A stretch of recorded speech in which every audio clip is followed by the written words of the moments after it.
Hello, Bagchi বলছি, intelligence department. হ্যাঁ বলুন। আপনার সঙ্গে একটু কথা বলা যায়, মানে একটু আর্জেন্ট ছিল। দেখুন, এই মুহূর্তে আমি বেনারসে আছি, একটু ব্যস্ত আছি। হ্যাঁ, ওই বিষয়ই প্রশ্নটা ছিল।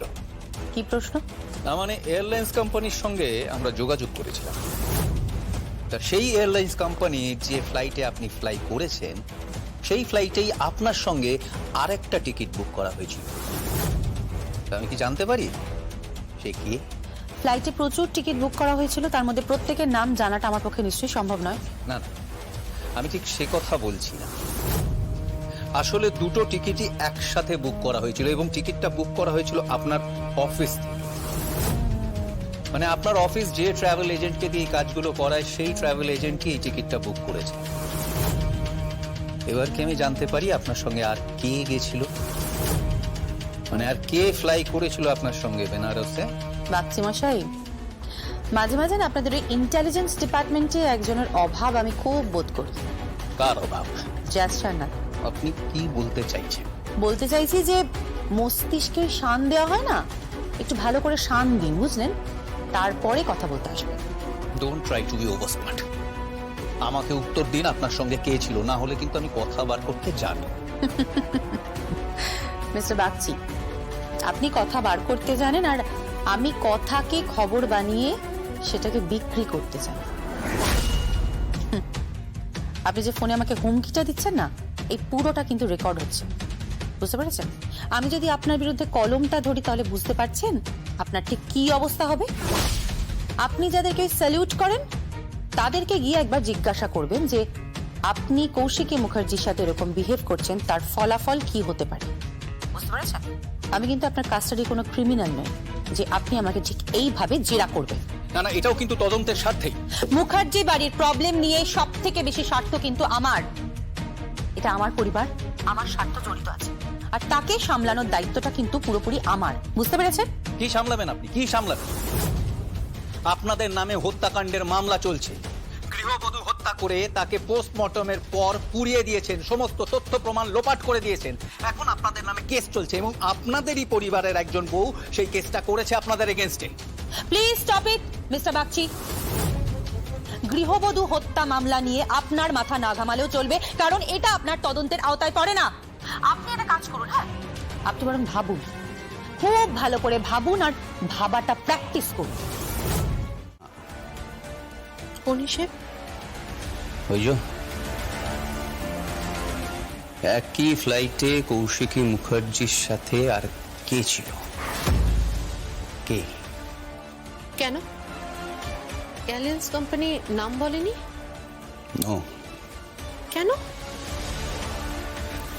জানি না, বাট নাম বলেনি। তবে হ্যাঁ, কি সাম মুখার্জি। মুখার্জি? হ্যাঁ, মুখার্জি। বাকি মুখার্জিরা তো কলকাতাতেই আছে, তাহলে এই মুখার্জিটা কে? আচ্ছা, এয়ারলাইন্স কোম্পানি এজ বলেছে? Full name? সব ডিটেলস চেয়ে পাঠিয়েছি, পেয়ে যাবো হাতে। আর তারপর কৌশিকী মুখার্জি নিজেকে বড্ড বেশি বুদ্ধিমতী ভাবো। হ্যাঁ, কলকাতা ফিরলে তো আগে তোমায় অ্যারেস্ট করব। কোন বেসিসে, মানে কোন ধারায়, কোন গ্রাউন্ডে আপনি ওকে অ্যারেস্ট করতে পারেন? সে গ্রাউন্ড আমার সাজানো হয়ে গেছে। আমি শুধু ভাবছি একটাই কথা, যে বেনারসে কি ঘটছে। ওখানে তো স্বয়ম্ভু টার্গেট। তাকে বাঁচাতে গেছে কৌশিকী মুখার্জি, সাথে কে গেছে? সে কি কোনোভাবে স্বয়ম্ভুর সাথে কানেক্টেড? আর স্বয়ম্ভুই বা এত কুল কিভাবে আছে এটা জানা সত্ত্বেও যে... ভুল কি বলেছি আমি? সামান্য একটা পোষ সেটাও করতে পারলো না, একটা ধাক্কা। গঙ্গার জলে সলিল সমাধি হয়ে যেত, এই পুণ্য স্থানে এসে পুণ্য করত, স্বর্গে যেত। আর তোমার ছেলে তোমার জন্য সেটাও করতে পারলো। আর তুমি তুমি তার জন্য কি না করেছো? তুমি তুমি এ সারা দুনিয়ার সঙ্গে লড়াই করেছো, ঝগড়া করেছো, ছোট হয়েছো, এমনকি তুমি কোর্ট পর্যন্ত গেছো। সেখানে সেখানে কাঠ করায় দাঁড়িয়েছো। আর তোমার ছেলে তার প্রতিদানে তোমাকে কি দিল? কি দিল তার প্রতিদানে? থাক না, এসব কথা শুনতে আমার আর ভালো লাগছে না। কেন সত্যের মুখোমুখি তুমি দাঁড়াতে চাইছো না? হ্যাঁ বৌদি, তুমি তুমি কিছুতেই কেন বুঝতে চাইছো না যে উৎসবের আসল টার্গেটটাই ওই চেয়ারটা, যেটা ওর মাকে দিয়ে হয়নি, সেই কাজটা ও ওর বউকে দিয়ে করাতে চাইছে। বউয়ের আঁচল ধরে সৈন্যের মতন বিহেভ করছে। আসলে আসলে পুরোটাই একটা মুখোশ। হ্যাঁ, পুরোটাই একটা মুখোশ।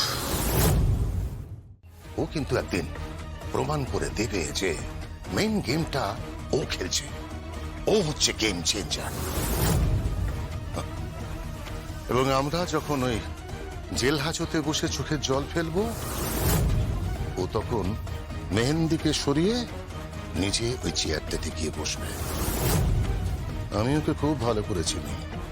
ও ওর অধিকার ছাড়বে না। ইয়েস, ও হচ্ছে বর্ন ক্রিমিনাল। ও রক্তে রক্তে, ও শিরায় উপশিরায় ক্রাইম করে বেড়াচ্ছে, ক্রাইম। আর ও যেভাবে হোক, যেন তেন প্রকারেণ ওই চেয়ারটায় বসবে। আর ও খুব ভালো করে জানে যে কৌশিকীকে ও সরাসরি সরাতে পারবে না, তাই মেহেন্দিকে মাঝখানে নিয়ে এসেছে। আর মেহেন্দিটা এত বোকা, ও উৎসবকে সঙ্গে নিয়ে ঘুরছে। ও যদি বুদ্ধিমতী হতো না,